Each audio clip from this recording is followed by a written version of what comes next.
Hello and welcome to a brand new episode of Battle Cry, the first and only show that gets you up close with weapons, defense and how India fights. I'm Shiv Arur.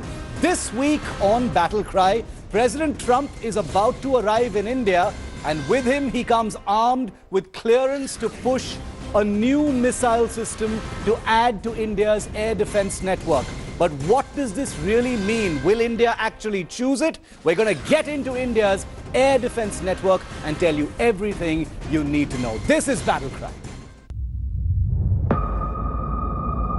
You've heard of India's Akash surface-to-air missile. You've even heard of the Russian S-400 air defense missile system that India is getting, to the great irritation of the United States. And now, right before his arrival in India, President Trump clears an American air defense missile for India. But will India ever go for it? And will it fit into India's network? And is India truly well defended against air threats? The big story this week on Battle Cry.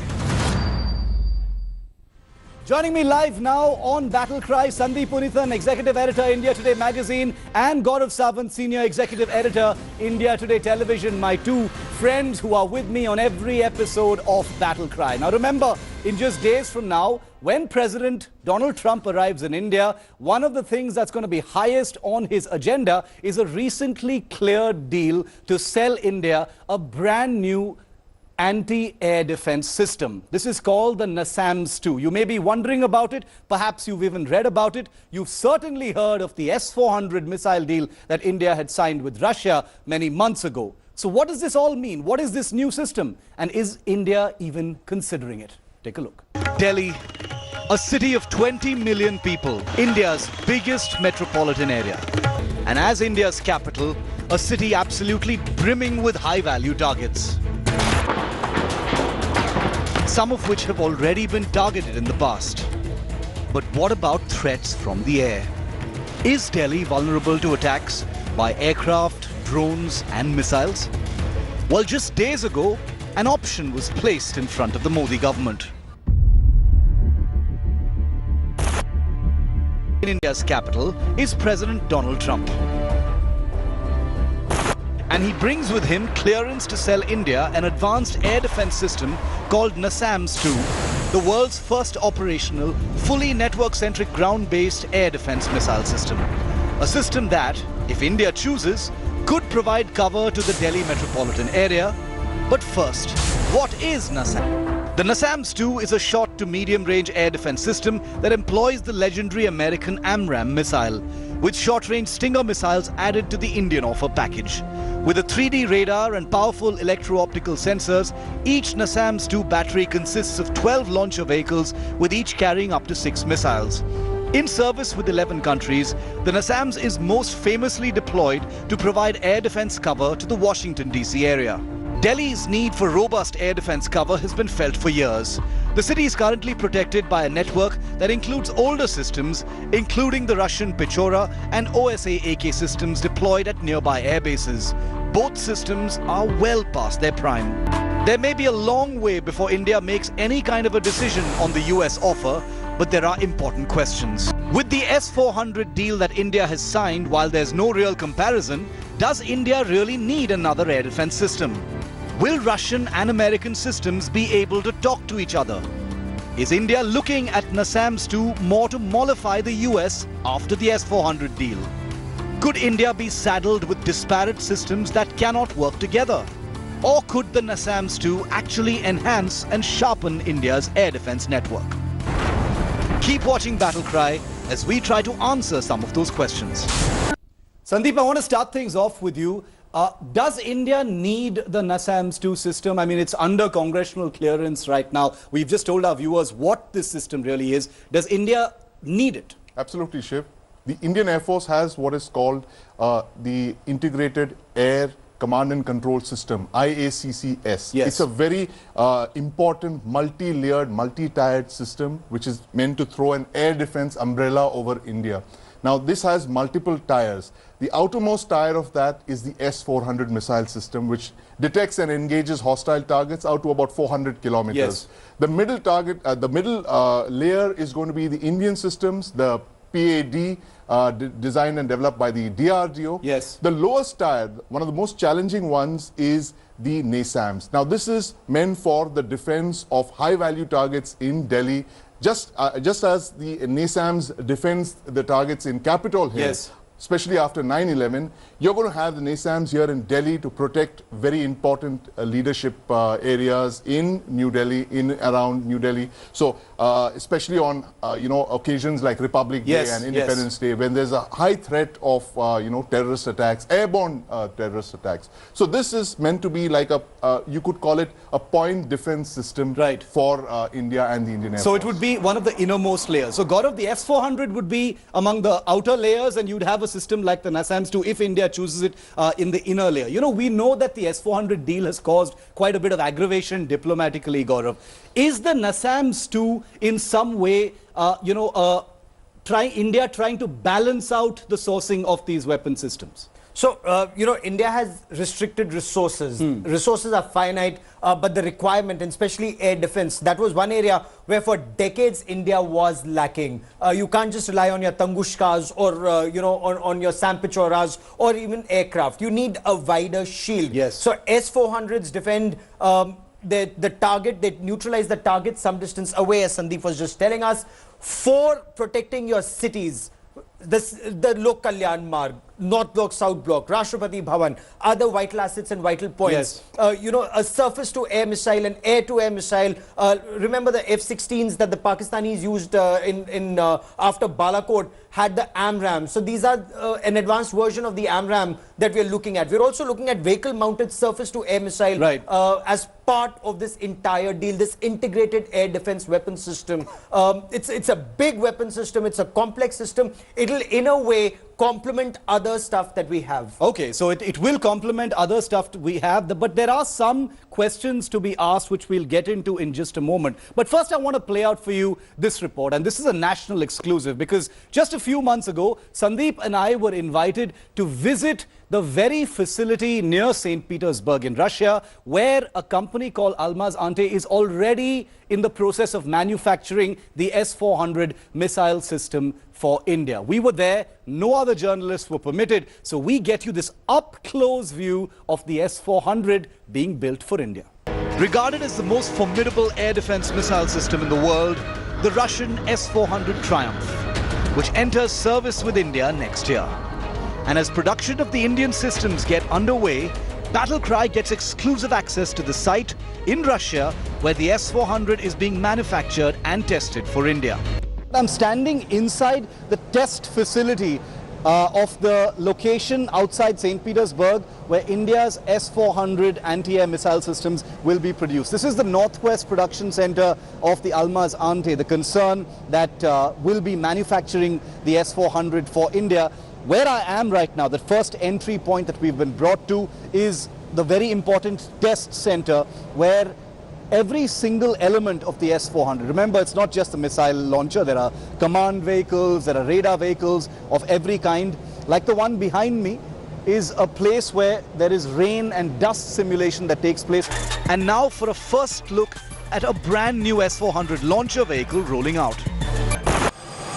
So this fully constructed S-400 launcher system has just emerged from that cold simulation facility where very, very cold conditions are imposed on every single element of the S-400 that rolls out of the Almaz-Antey Northwest Production Facility here on the outskirts of St. Petersburg. The $5.43 billion deal that India signed will be executed right here at this facility near St. Petersburg. But the implications of the deal have reverberated across the world.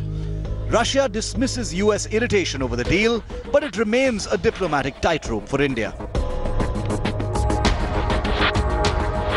Now, there's a very good reason why the S-400 finds itself in the middle of all these diplomatic controversies. Because, make no mistake, there's absolutely no dispute over the capabilities of the S-400. I mean, this is an air defense system that is widely acknowledged by people and experts all over the world to be one of the finest air defense systems ever built, and certainly one of the finest air defense systems in operations today. So when you talk about the tangle between the United States and Turkey, or the continuing diplomatic sort of tightrope between India and the United States, it all comes down to the fact that this is a system that is widely seen to be highly capable. You know, it impacts the balance of power in many places that it is deployed, and has the capacity to do that in the future as well. And that's one of the reasons why you see the United States having a problem with the S-400, you know, being bought by its allies. First Turkey and now India. The United States has supplied billions of dollars worth of equipment to India, but the S-400 somehow touches a very, very raw nerve in terms of technology. There are questions deeper than just diplomatic. One of the biggest is whether the S-400 can properly plug into India's already diverse air defense network. As we report from here at the Almaz-Antey production facility outside St. Petersburg, one of the big questions that remains slightly unanswered is this high capability system is going to be plugged into an air defense network in India that has been patchy at best. It has been ad hoc in many ways. There are still very, very many gaps, and while the S-400 will provide a great degree of cover across the country and provide protection against all manner of air threats, remember that India's air defense network has many other elements and many other systems as well. With the Russian S-400 in the pipeline and President Trump pushing the American NASAMS-II system to India, while there's no real comparison between the two, can both so-called enemy systems ever work together? Bureau Report, India Today.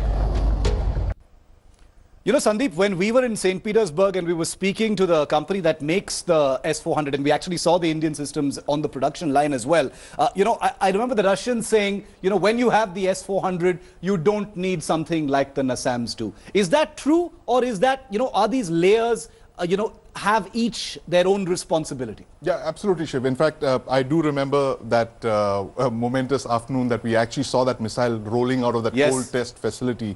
Now, the S-400, as the Russians told us, is a standalone system. I mean, and they're so confident about it, they say that once you deploy it, it just takes care of all your air defense requirements. There's no need for that. And the importance of this missile system can be judged by the American response to it.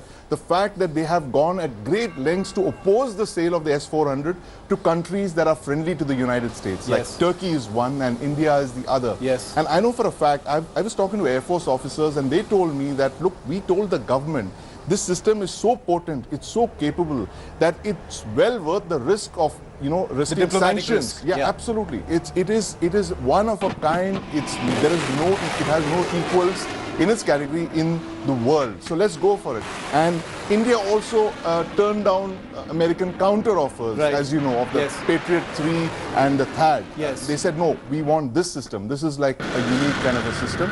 And this is something that we've been looking at for a very long time, Shiv. You know, I remember way back as a reporter in 1996, we actually started talks for a system called the S-300. The previous one. The previous variant. So interesting. It's been always on the mind, somewhere at the back of the mind of our defense planners, that we need to have a missile with capabilities like this. Extremely long-range missiles, long-range acquisition tracking radars. As Gaurav mentioned, this is one deficiency that we've somehow had in our air defense network. You know, the fact that there are so many gaps. Our missile arsenal is dated, it's vintage, it's from the 70s and the 80s. And the first S-400s are going to be delivered, you know, next year. That's what we hear after looking at those missiles in St. Petersburg. Gaurav, how has India navigated this diplomatic tightrope? You know, because, you know, there is a very temperamental US president. Yes, India and the US have a, you know, a growing and quite a deep strategic relationship. But how did India actually happen to stick to its guns, as it were, on the S-400 without endangering its relationship with the United States. A very firm Indian Air Force. Yeah. The Air Force was able to convince the government we require the S-400s. They were able to explain why these are so essential. There are gaps in our air defense, and only S-400, according to Air Force, can fulfill it. Also, Shiv, remember, we've burnt our fingers with American sanctions after the Pokhran nuclear test. Yeah. So you don't put all your eggs in the American basket. Sea Harriers suffered, Sea King suffered, light combat aircraft suffered, so much suffered after Pokhran. With the S-400, and China has also acquired S-400, and we need those 5 systems for China and for Pakistan to counter it. Government was able to get that message across to America. We want our relationship with America, but not at the cost of Russia. Absolutely, not at the cost of Russia. You know, which also brings me to an important point, Sandeep, which came up over and over again during our visit in Russia as well, is about India operating these disparate sort of systems, which can actually be also called, you know, if this may be an exaggeration, but if you almost like enemy systems. These are Cold War enemy systems. You know, the AMRAAM is an American system, the S-400 is a Russian Soviet system. You know, if it comes to, yes, the Russians are saying that one will never need to, you know, work with the other, but if it comes to, you know, handing over targets as part of a collaborative targeting system, will that be a problem for India? Well, Shiv, as you rightly pointed out, we have the diversity in our air defense systems, the same diversity that we have in our fighter squadrons. Yes. There's no country in the world that operates this diversity of Israeli, indigenous, and now the American and Russian systems. Two completely different systems. But the Air Force, I mean, this is a question I put to them. The Air Force is confident. They have this IACCS. They've invested a lot of money and resources into that. And this, as you know, has got 9 nodes across the country. 8 on the mainland and 1 in the Andaman and Nicobar. It's meant to throw up this air defense umbrella. They're very confident that they'll be able to plug the S-400 and the NASAMS into this. Right. And so, you know, it becomes without any problems. Without a problem. So it's not a question of these missile systems talking to each other, but they're confident that they can override the contradictions with that main system that they have, the IACCS. Okay, hopefully that won't be easier said than done, because disparate systems, you know, contain secret codes, proprietary information that the United States and the Russia have invested billions in keeping from each other. So the question of whether these systems can work together remains a little ambiguous right now. But like Sandeep said, the Indian Air Force has invested in trying to sidestep those foreseeable problems. So you've got the S-400 from Russia. If India chooses it, you'll get the NASAMS-II from the United States. You already have the Spider from Israel. You've got the certain other systems that are coming in from other countries. And there are legacy systems that India also operates. But what you perhaps didn't know is that India already has a legacy of building its very own surface-to-air weapon systems like the Akash, as well as India's very own ballistic missile defense network. Take a look. 2 of the world's most formidable air defense missile systems may be headed India's way. But India has a legacy of developing its own air defense weapon systems. 8 squadrons of the Akash are in service with the Indian Air Force, with at least 7 more ordered, while the Indian Army has 2 regiments deployed, with more orders likely soon. The QRSAM, or Quick Reaction Surface-to-Air Missile, is a fully indigenous missile system being developed to meet an urgent requirement by the Army and Air Force for a nimble, quick-to-deploy air defense system. It hopes to be in service in the next 2 years. Distinct from air defense, India's multi-layered ballistic missile defense system has been under test for nearly a decade and is expected to be operational in the next 2 years to provide layered protection to the national capital and other sites.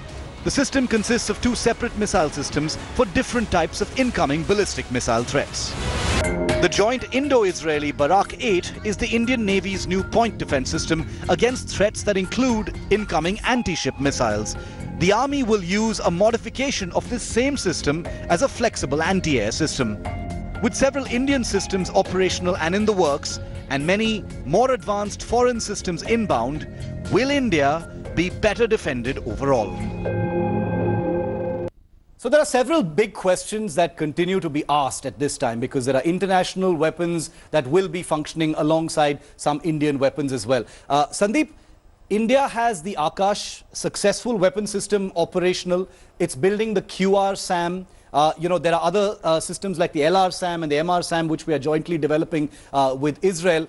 Why hasn't India, or is India able to, why hasn't India been able to develop a system as advanced as perhaps the S-400 or the NASAMS-II? Well, Shiv, it's just the technological challenge. You know, it's the fact is that the Americans and the Soviet and now the Russians have invested tremendous amounts of capital into researching these systems, and these are all actually post-Cold War developments, and they've for 50 and 60 years they've been investing in these missile technologies. For them it was a main thing of protecting their capitals. Right. How do you protect mainland United States? How do you protect Moscow, for instance? So the kind of resources they've pumped into that, the R&D resources, are enormous. I mean, this is the kind of stuff that we've not been able to do until very recently. So our missile program is very young. Our surface-to-air missile program is very young. Yes. And somehow there is one of the last missiles to join, to be inducted actually, is the Akash. And yes. you and me have covered this for many years. There have been several technological challenges here. So that is one weak link in our armor, if I could call it that. Okay, so there is a weak link, but plenty to also be proud of, Gaurav. From the Akash to the upcoming QR-SAM, like Sandeep said, despite technology denial regimes, and India has had to build many of these systems itself, the Indian Air Force and the Army have the Akash deployed. It speaks for itself. And take a look at the entire range: Prithvi, Agni, Akash, yes. Nag, Trishul. So it's only in the 1980s that your integrated missile defense system, you started manufacturing them, yes. started evolving them. There was technology denial, you tried to overcome it. And look at the criticism. I remember when in the early 90s, when we were covering some of this, we were told APJ Abdul Kalam wants banana hai, and he's going to convert India into a banana republic. So-called analysts would say that. But now yes. it's holding us in such good stead. Yeah. You're able to do it.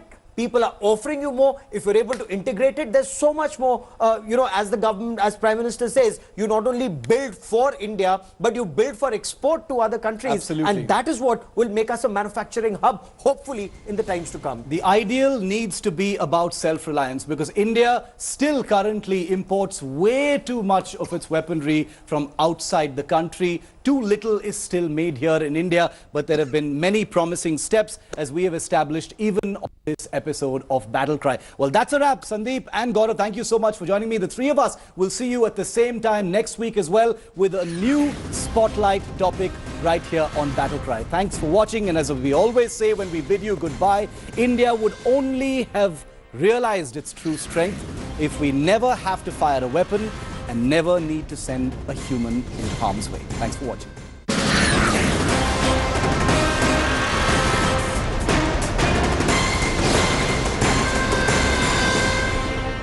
Hi everyone, Preeti Chaudhary here. Hope you like this video. For latest news and analysis, like and subscribe to the India Today YouTube channel. And don't forget to press the bell icon to stay updated. Thank you for watching.